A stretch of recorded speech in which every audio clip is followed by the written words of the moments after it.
This is how to mat artwork using display paper. There is mat board that people use, but for our purposes, we're going to use simple paper. This is the artworks that I was looking at. I've chosen to mat this. Now, before you mat an artwork, the first thing you must do is you have to crop it. I would recommend using a paper cutter, but a paper cutter wouldn't fit in the light box. So here we go. So I'm going to crop this. I'm going to only crop off what I absolutely need to. I want to keep as much of the original image as possible. There we go. So this is my little mini artwork that I am going to do. I have to decide what color. Now, if I put it on a yellow, it would bring out this color and match it, but it would distract from the image.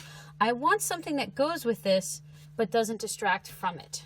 So I think because this is white, I am going to actually put it on a dark because it's contrast, but the black is neutral. Gray is also neutral. Usually browns are fairly neutral, and so is white. But it's still not enough pop. So I'm going to go ahead, cut out that. Usually you'll use a paper cutter. And once you've used the paper cutter to make sure everything is even, I like this. Now you want to make sure that you have even space on these sides, but usually a little bit more on the bottom.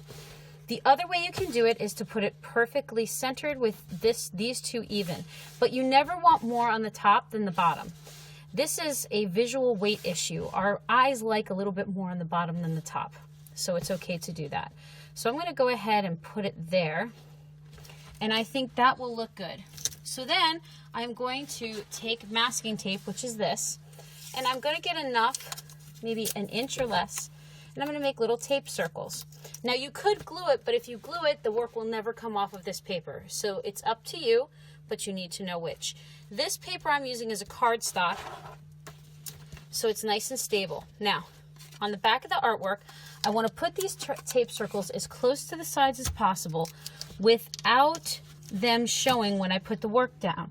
Because if that tape shows, it looks really icky.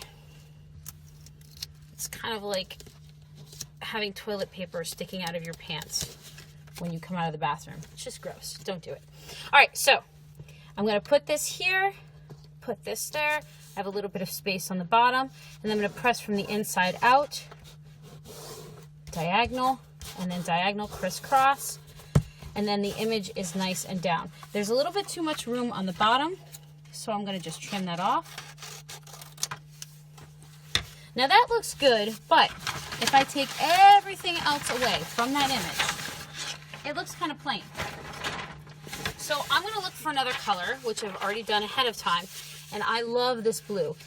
Because of the black, it offsets it, and then this blue matches it. But I also have my name tag.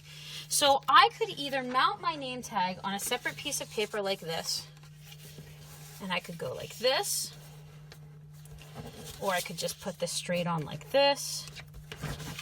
I actually kind of like this. But this is too big for this, so I'm going to have to cut that down. So this is all about balance. The most important thing in this whole process is your artwork. That's what you're trying to showcase. That's what you're trying to show off. Okay? Yep, I think that looks good. Looks pretty even. Again, you would do this with a paper cutter. Paper cutter makes everything look nicer. Again, I'm going to do the tape circles again, right next to the edges. Then I want to make sure this is centered, even all around. When I do, I'm going to go ahead like this. And then the next step would be to take this and then tape these pieces on and make sure that it's even. Now, when you go to hang this up, then the nice thing about this system is when you hang it up and use thumbtacks or staples, you're stapling the mat and not the artwork. And then the artwork stays original and intact. And that is how to mat an artwork.